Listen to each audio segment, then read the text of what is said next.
இங்க ஒருத்தர் அவரோட குட்டி பொண்ணு கூட சேர்ந்து புதுசா அவர் வாங்கின வீட்டோட சுவரை ஒரு ரூலரை வச்சு செக் பண்ணி பார்க்கும்போது பயங்கர ஷாக் ஆயிடுறாரு. பார்த்தா ஒரே ரூம்ல ஒரே வால்ல 30 டிகிரி வரைக்கும் டிஃபரன்ஸ் இருக்குது. உடனே ஏதோ தப்பா இருக்குதுன்னு அவருக்கு புரியுது. சடனா ஒரு டேப்பை எடுத்து வீட்டோட இன்டீரியர் அகலத்தை மெஷர் பண்றாரு. அதுக்கப்புறமா அதே இடத்த வெளியில நின்று அதோட அகலத்தை மெஷர் பண்றாரு. பார்த்தா வெளியே விட வீட்டோட உள்ள 3 மீட்டர் அகலம் அதிகமா இருக்குது. அந்த குட்டி பொண்ணு ரொம்ப ஆச்சரியமா பாக்குறான். ஏன்னா அவளால இதை நம்பவே முடியல.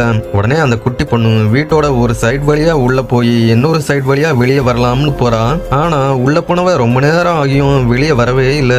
உடனே அப்பாவுக்கு டவுட் வந்து அந்த குட்டி பொண்ணை வீட்டுக்குள்ள போய் கூப்பிட்டு பாக்குறாரு. எந்த சத்தமும் இல்ல. சடனா அவளை தேடி பார்த்துட்டு அப்படியே செகண்ட் ஃப்ளோர் வந்து டோரை திறந்து பார்த்ததும் பயங்கர ஷாக் ஆயிடுறாரு. பார்த்தா திரும்பவும் ஃபர்ஸ்ட் ஃப்ளோரோட லிவிங் ரூமுக்குள்ள கொண்டு வந்து விட்டுருக்கோம். அவருக்கு இப்ப கொஞ்சம் கொஞ்சமா பயம் அதிகமாகுது. அப்போ அங்க இருந்த ஒரு இருட்டான ரூமுக்குள்ள போறாரு. உள்ள போனதும் அதோட டோர் சடனா அதுவாவே க்ளோஸ் ஆகிருது. அவர் திரும்பி பார்த்ததும் அங்க ஏகப்பட்ட ரூம் வரிசையா ஒரே மாதிரி இருக்குது. அந்த டைம்ல ஒரு ஓல்டு மேன் ஒருத்தர் அந்த குட்டி பொண்ணு கிட்ட நீ இங்க இருந்து வெளியே போகாத, உன்ன நான் இங்கேயே பத்திரமா பாத்துக்கிறேன்னு அவளை பிரெயின் வாஷ் பண்ண ட்ரை பண்றாரு. பயந்து போன அந்த குட்டி பொண்ணு அங்க இருந்து வேகமா அலறி அடிச்சுட்டு ஓடுறா. பொண்ணோட அலறல் சத்தத்தை கேட்டதும் அவர் அங்க இருந்த எல்லா ரூமையும் ஒன்னொன்னா வேகமா ஓபன் பண்ணி தேடி பாக்குறாரு. திடீர்னு அவ அங்க இருந்த ஒரு படிக்கட்டுல உட்காந்து அழுதுட்டு இருந்ததை பார்த்து வேகமா போய் அவளை கட்டி பிடிச்சு ஆறுதல் சொல்றாரு. அப்பதான் அந்த வீட்டுல அமானுஷ்ய சக்திகள் இருக்குது, ரொம்ப டேஞ்சரானதுன்னு அவங்க 2 பேருக்கும் புரியுது.